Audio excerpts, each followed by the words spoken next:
तो क्या 12 लाख रुपए तक अगर आपकी बिजनेस से आपकी इनकम हो रही है या आप कहीं पे सैलरीड एम्प्लॉई हैं और आपकी सैलरी सालाना 12 लाख रुपए तक है तो आपको कोई भी इनकम टैक्स नहीं देना है। क्या वाकई ऐसा है कि 12 लाख रुपए तक जो भी टैक्स बनता है सब माफ हो जाएगा या इसकी कोई टर्म्स एंड कंडीशन है? क्या क्या इसकी कंडीशंस हैं जो आगे आपको ध्यान देने की जरूरत है? क्योंकि बहुत सारे आपके कमेंट हैं कि जो नया टैक्स सिस्टम या जो हमारा बजट आया हुआ है उसमें जो ये बातें कही जा रही हैं कि 12 लाख रुपए तक चाहे आपकी इनकम आपके बिजनेस से हो, प्रोफेशन से हो, सैलरी से आप पैसे ले रहे हैं तो उसमें आपको कोई टैक्स नहीं देना है। इसकी रियलिटी चेक करते हैं और डिटेल में बात करते हैं जिससे आपको समझ में आ जाए कि आखिर हो क्या रहा है और क्या वाकई ऐसा है। तो सबसे पहले मैं आपको बता दूं कि ये जो बजट आया है फेब में, इसमें जो कुछ भी बातें कही जा रही हैं वो नेक्स्ट जो फाइनेंशियल ईयर होगा मींस 1 अप्रैल 2025 से जो स्टार्ट होगा अगला फाइनेंस ईयर वहां से काम करेगा। अभी जो कुछ भी जैसा चल रहा है प्रीवियस फाइनेंस ईयर जो अभी चल रहा है ऐसा ही चलता रहेगा, उसमें ये कोई चीज लागू नहीं होगी क्योंकि जो बजट आता है वो अगले फाइनेंशियल ईयर के लिए आता है। जो चल रहा है उसमें कोई भी उसका इंप्लीमेंटेशन नहीं होता है। मतलब अभी जो कुछ भी आप इनकम टैक्स भरते हैं, आप ई कॉमर्स कंपनी चलाते हैं, आप अमेजोन, फ्लिपकार्ट, मीशो या खुद की ई कॉमर्स वेबसाइट पे सेल कर रहे हैं या आप कोई और बिजनेस करते हैं या आप किसी सैलरीड एम्प्लॉय हैं, कहीं पे आप जॉब करते हैं या बिजनेस के साथ जॉब करते हैं, तो जो भी उसकी टर्म्स एंड कंडीशन है वो वैसे ही रहने वाली हैं। इस साल उसमें जितना टैक्स आप देते आए हैं वैसा ही आपको देना है। जो भी आपको रिबेट मिलता है चाहे एटीसी हो, एटीडी हो या रेंट हो, एचआरए हो, वो सारी चीजें वैसे रहेंगी। मतलब पहला कंफ्यूजन जो है कि क्या इस साल से ही ये चीज हो रही है, बिल्कुल नहीं। जो नेक्स्ट फाइनेंशियल ईयर है वहां से ये चीजें अप्लाई हो जाएंगी। दूसरा, इसमें एक बात और भी है कि अगर हमारी इनकम 12 लाख से कम है तो क्या हमें आईटीआर ही नहीं भरना है? ऐसा नहीं है। अगर जो हमारा न्यू टैक्स रिजीम है जो अगले फाइनेंस से लागू होता है उसमें अगर आपकी इनकम 4 लाख से ज्यादा है तो आईटीआर भरना ही पड़ेगा आपको। हाँ, 4 लाख से कम है तो आप नहीं भरिए, कोई प्रॉब्लम नहीं। अभी जो एग्जिस्टिंग टैक्स रिजीम है इसमें ये लिमिट 2.5 लाख रुपए की है कि अगर आपकी इनकम 2.5 लाख से ज्यादा है तो आपको आईटीआर भरना ही पड़ेगा, इनकम टैक्स रिटर्न भरना ही पड़ेगा। कम है तो नहीं भरना है। इसके बाद एक जो बड़ा अपडेट इसमें है वो ये भी है कि अब आप रिवाइज रिटर्न 4 साल तक भर सकते हैं। पहले ये 2 साल है, मतलब जो अभी टैक्स रिजीम चल रही है इसमें 2 साल का है, बट अगली जो न्यू टैक्स रिजीम है जो अगले फाइनेंस ईयर 2025-26 के लिए है उसमें ये 4 साल हो जाएगा। मतलब 4 साल तक आप मॉडिफाइड रिटर्न भर सकते हैं। अब यहां पे क्या है जो मेजर कंफ्यूजन है आप लोगों का कि 12 लाख रुपए तक कोई टैक्स नहीं देना है। तो एक बात तो आपको समझ में आ गई कि जो हमारा फाइनेंस ईयर चल रहा है इसमें ऐसा कुछ भी नहीं, जो जैसा चल रहा है वैसा चलेगा। जो टैक्स आप भरते हैं जैसे भरते हैं वैसे ही भरना है। लेकिन जब 1 अप्रैल 2025 से जो फाइनेंस ईयर स्टार्ट होगा और जब वो 31 मार्च 2026 को जाके ओवर होगा उसके बाद जब आप उसका आईटीआर भरने जाएंगे, इनकम टैक्स भरने जाएंगे, चाहे आप बिजनेस से कमाते हो या आप ऑफलाइन ऑनलाइन कुछ काम कर रहे हो या आप कहीं जॉब कर रहे हो, तो फिर न्यू टैक्स रिजीम में आप जा सकते हैं। ओल्ड टैक्स रिजीम जो जैसे चल रही है वो वैसे ही चलती रहेगी। आपके सामने ऑप्शन है, आप ओल्ड टैक्स रिजीम में भी अपना रिटर्न फिलअप कर सकते हैं और आप न्यू टैक्स रिजीम में जा सकते हैं। बट कोई भी ओल्ड टैक्स रिजीम की बात नहीं कर रहा है, वो इसलिए नहीं किया जा रहा है क्योंकि जो हमारा न्यू टैक्स रिजीम है जो अभी बजट में डिस्कस किया गया 12 लाख की रुपए वाला, उसमें जब आप जाएंगे तो जो ओल्ड टैक्स रिजीम है वो आप भूल जाएंगे क्योंकि उतना झंझट, उतनी चीजें कुछ है ही नहीं। न्यू टैक्स रिजीम बहुत सिंपल है, बहुत क्लियर है। तो इतने सारे रिबेट, एटीसी, एटीडी, इधर भरो उधर भरो, इन सारे झंझट से आप बच जाएंगे।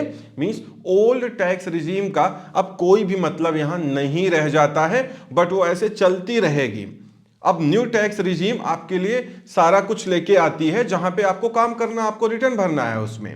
तो होगा ये कि जो हमारे उसमें रिटर्न के स्लैब बनाए गए हैं, आप कंप्यूटर स्क्रीन पे भी ये सारी चीजें देख पाएंगे हमारे, उसमें जो इनका स्लैब है वो स्लैब पहले आप ध्यान दीजिए कि 0 से 4 लाख तक कोई टैक्स नहीं है, 4 से 8 लाख 5% है, 8 से 12 लाख 10% है, 12 से 16 लाख 15% है। ये ऐसे ही चलता जाएगा। अब यहां ध्यान देने की जरूरत यह है कि इस बजट में दो कंडीशन रखी गई है। अगर आप कहीं पे सैलरीड एम्प्लॉई हैं, चाहे आपकी खुद की कंपनी हो, आप डायरेक्टर हैं और आप सैलरीड एम्प्लॉई अपने आप को शो कर रहे हैं, या आप कहीं पे जॉब करते हैं, प्राइवेट गवर्नमेंट जो भी।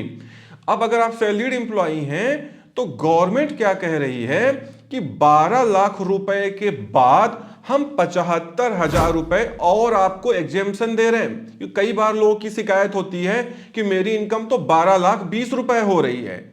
उस 20 रुपए की वजह से वो प्रॉब्लम में आ जाते हैं। क्यों आ जाते हैं? लॉजिक समझ लीजिए। जैसे टैक्स के अलग अलग स्लैब होते हैं। अब गवर्नमेंट क्या कह रही है, सैलरीड एम्प्लॉय के लिए पहले बात करते हैं कि आपको 12 लाख रुपए तक कोई टैक्स नहीं देना है। बट कोई टैक्स नहीं, टैक्स तो बनेगा। कैसे बनेगा? 0 से 4 लाख तक कुछ नहीं, 4 से 8 लाख का बनेगा, 8 से 12 का बनेगा और 12 से 16 का बनेगा। जो टैक्स अमाउंट बन के आया वो उसमें क्या है कि आपको रिबेट मिल जा रहा है। मान लीजिए 83,200 रुपए का टैक्स बन के आया, तो 83,200 रुपए आपको गवर्नमेंट को देने नहीं है, क्योंकि गवर्नमेंट वो आपको रिबेट दे रहा है, छोड़ दे रहा है 85,000 रुपए आपका।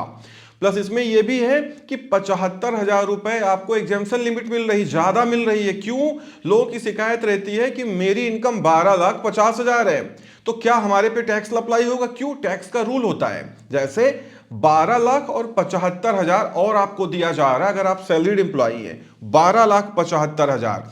अगर इसमें 1 रुपए भी ज्यादा हुआ, 12,75,000 1 रुपीज, तो आपका पूरा टैक्स बनेगा। मतलब जितने स्लैब हैं वो पूरा कैलकुलेट होगा और ये जितना टैक्स निकल के आता है 84,000 या 83,000 से ज्यादा का टैक्स आएगा, वो पूरा टैक्स आपको देना पड़ेगा। मतलब 1 रुपए ज्यादा होने पे भी जितना टैक्स बना वो आपको पूरा देना पड़ेगा। और 1 रुपए 12,75,000 में 1 रुपए कम होने पे आपका टैक्स नहीं लग रहा है, मींस आपको उतना रिबेट मिल जा रहा है। तो टैक्स का लॉजिक समझ लीजिए, 1 रुपए भी ज्यादा हुआ तो पूरा टैक्स कैलकुलेट होगा 4 लाख से लेके आपका जितना इनकम है, क्योंकि 0 से 4 लाख तक तो कोई आपको टैक्स नहीं देना होता है, उसके बाद आपका टैक्स बनने लगेगा। इसीलिए तो गवर्नमेंट ने सैलरीड एम्प्लॉय को 75,000 रुपए का कंसेशन दे दिया है, या आपको एग्जेम्पशन दे दिया है कि ठीक है, अगर आपकी इनकम 12 लाख से थोड़ी बहुत ज्यादा होती है, अप टू 75,000 रुपए, तो भी आपको कोई टैक्स नहीं देना है। बट बिजनेस के केस में, या अगर आपकी इनकम किसी प्रोफेशन से है, कैपिटल गेन को छोड़ करके, कैपिटल गेन की कंडीशन बिल्कुल अलग है, चाहे लॉन्ग टर्म हो चाहे शॉर्ट टर्म हो। हम बात कर रहे हैं इनकम फ्रॉम बिजनेस या प्रोफेशन। उस केस में गवर्नमेंट ने आपको ये 75,000 रुपए की जो एग्जेम्पशन लिमिट है वो नहीं दी है, वो 12 लाख रुपए तक की ही है। अगर 12 लाख रुपए में 1 रुपए भी आपकी ज्यादा है इनकम आपके बिजनेस से, या आपके online offline e commerce business से, वेबसाइट से, कहीं से भी, तो आपका पूरा टैक्स कैलकुलेट किया जाएगा। वो जो भी होगा 60,000 रुपए 70,000 रुपए आपको देना पड़ेगा। लेकिन अगर आपकी इनकम 12 लाख या उससे कम तक है तो जितना टैक्स बना वो आपको देना नहीं है, गवर्नमेंट उतना आपको रिबेट दे रही है, छोड़ दे रही है आपका। मतलब टैक्स तो बन रहा है, बस आपको देना नहीं होता है। लेकिन अगर 2 रुपए 1 रुपए भी ज्यादा हुआ है, जितना ज्यादा हुआ, जो भी ये स्लैब बने हुए हैं उस स्लैब के अकॉर्डिंग आपको टैक्स देना पड़ेगा। तो ये अच्छी बात है कि अगर आप 12 लाख रुपए तक का प्रॉफिट शो कर रहे हैं या इनकम शो कर रहे हैं अपने बिजनेस से, तो आपको अब कोई टैक्स देने की जरूरत नहीं है। बट आईटीआर भरना पड़ेगा, सारी चीजें वैसे रहेंगी। न्यू टैक्स रिजीम में जो टैक्स कैलकुलेट होगा वो आपको डिडक्ट, मींस उसका आपको रिबेट मिल जाएगा, फिर आपको 1 भी रुपए पे करने की जरूरत नहीं होगी, सिर्फ आपको अपना आईटीआर भर देना है। तो ये बात बिल्कुल सही है कि टैक्स नहीं देना है, बट 1 रुपए भी अगर आप उस लिमिट के आगे बढ़े तो पूरा टैक्स कैलकुलेट होगा। जो भी 60, 70, 80, 90 हजार टैक्स आपका बन रहा है वो पूरा टैक्स आपको भरना होता है। इसीलिए इनकम टैक्स में 1 रुपए की बहुत ज्यादा इंपॉर्टेंस हो जाती है अगर आप उस दायरे के बाहर चले जाते हैं तो आई होप आपको कंफ्यूजन क्लियर हो गया होगा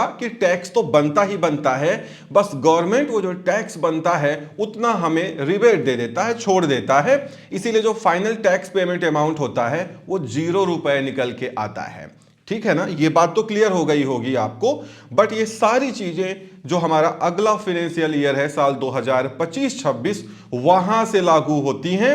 अभी जो कुछ चल रहा है, जो भी टैक्स आप देते हुए आए हैं, चाहे वो अभी तक का जो न्यू टैक्स सिस्टम है या ओल्ड टैक्स रिजीम है, वो वैसे ही चलता रहेगा। बट न्यू टैक्स रिजीम वाकई बहुत बेहतर है क्योंकि 12 लाख रुपए तक पूरा टैक्स माफ हो जा रहा है या आपको रिबेट मिल जा रहा है। तो आप जो भी LIC पॉलिसी, FD या भी लोन वगैरह लेते थे उनका मतलब एक नॉर्मल मिडिल क्लास लोगों के लिए खत्म हो जा रहा है क्योंकि अब उनको उतने डॉक्यूमेंट मेंटेन करने की झंझट नहीं है। 12 लाख तक का आप दिखाओ, अगर आप बिजनेस या आप कहीं से आपका प्रोफेशन है, आपका अपना कोई ऑनलाइन ऑफलाइन कारोबार है, या 12,75,000 रुपए अगर आप सैलरीड एम्प्लॉय हैं तो आपको फिर कोई टैक्स नहीं देना, कुछ भी दिखाने की जरूरत नहीं है, चाहे वो 80C में हो, 80D में हो। इसीलिए न्यू टैक्स रिजीम आते ही ओल्ड टैक्स रिजीम सब भूल जाएंगे। कौन उतने डॉक्यूमेंट मेंटेन करेगा, कौन उसको उतना दिखाने जा रहा है। तो ये है न्यू बजट का प्रावधान टैक्स, जो हमारा इनकम टैक्स है उसके लिए। तो आई होप, चूंकि आपके बहुत सारे कमेंट थे, बहुत सारे क्वेश्चन थे, टाइम मुझे बहुत कम मिल रहा है इस समय वीडियोज बनाने का, तो मैंने कहा ये इन्फॉर्मेशन आप तक पहुंचा दी जाए क्योंकि ऑलरेडी काफी टाइम हो गया ये सारी चीजों को डिस्कस किए हुए। तो आपको कंफ्यूजन आपका क्लियर हो गया होगा। आई होप ये वीडियो आपको पसंद आई होगी। Thank you so much for watching.